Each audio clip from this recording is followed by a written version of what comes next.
Hey y'all, Will here, otherwise Xelray, and we're about 3 days away from Once Humans Closed Beta Test 3 launching.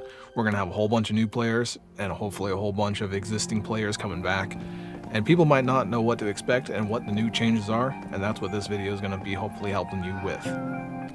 Now, not knowing how much information you know about Once Human other than it being a quasi-looter shooter and a survival crafter, all mashed in one of the biggest things about it is that it follows the secure, contain, protect protocol, and if you know those from either the forums or various YouTube videos, you might understand that it's about weird, modern-day horror entities, or at least freaky entities, that will be able to affect your gameplay. In the earlier betas, we had these passive creatures that you could contain and make happy in their enclosures, and they would either give you more power, or maybe a chance at resurrection, or a few other fun benefits, but beyond that, it didn't go very far. Now, we're going to see deviants that are going to be helping you in your base, cooking, farming, mining, cutting down trees, stuff of that sort, as well as in this new beta, combat deviants that are going to be your shields, attackers, and a few other things that seem very interesting. I don't want to spoil myself.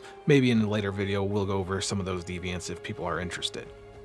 Now that deviants are out of the way, we're going to also be seeing a lot of seasonal improvements within the game. This means we're going to be seeing more areas, potentially new monsters and bosses in those areas, or maybe previous areas, but the area has changed somehow or another. It's going to hopefully keep content fresh so that people, when they do join in, they're going to be more on an even footing with each other, because no one's going to be a super high level if they join at the beginning of the season. Just like the same thing if you're used to Path of Exile, Diablo, other games like that. They're trying to reset that power creep so everyone's on a more fun level and people can actually join in with their friends that are a little bit more knowledgeable about the game. In Closed Beta 2, people were really worried about seasons though, because they didn't know what was going to be happening to their gear, to their items, to their buildings and constructions they spent hours and hours and hours on, just like me. I'm sure I've spent I don't know how many hours just farming stuff and learning how that worked. However, they're going to be introducing something called Eternal Lands, and this is how you transfer from Season A to Season B, bring your items over through special currencies, and be able to have this pristine world that doesn't get affected by the seasons, that you can continually craft and build and make as extravagant as you, the player, wants it to be, while also inviting your friends to that area. And I've seen other posts where you can make races for your friends, combat scenarios, and a whole bunch of fun stuff so you can stay a little bit more busy rather than waiting for the season to die out and start the next. With that, blueprints that you've earned in the game stay with your character, so we're going to not be having to reset 100%.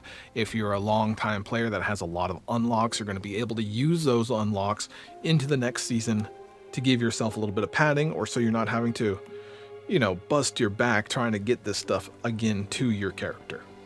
Also with seasons, they're adding daily and weekly, maybe monthly content. You see this in a lot of games already, be them mobile games or even MMOs. It comes out of that vein very well. You have dailies to keep yourself busy, and weeklies, logins, do this, do that, complete these objectives. And what all these do is they accumulate a currency called Light Forged Metals, and Light Forged Metals are going to be earned in the closed beta test as well as carry over into the official launch of the game. That means if you do play the closed beta, you can earn these and get ready to spend them on rewards in the main game to give yourself a little bit of a head start with fun cosmetics or things that other people might not, and they might ask you and see, hey, what the hell, how did you get that? It's just fun stuff like that.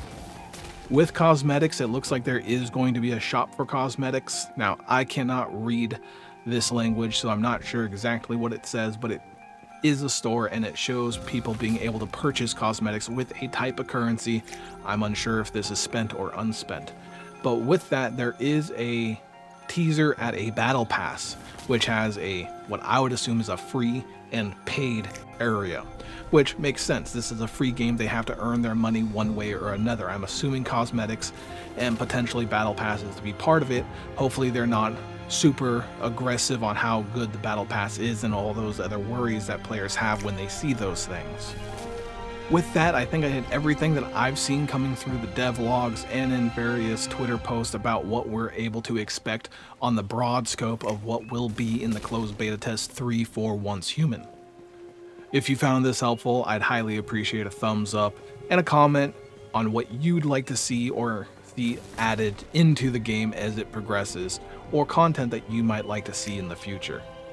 This was absolutely, for me, a down and dirty quick video with very little editing. However, about 9 years ago, I used to do a lot of content on Destiny 1 when I enjoyed that game. However, between work and life, and then when Destiny 2 came out and me not enjoying it as much, I kind of let my channel wallow in the dirt and kind of lose its potential, you could say. However, I'm hoping this game will catch my interest and I can bring you more content on Once Human and what will be in it. Thank you for watching.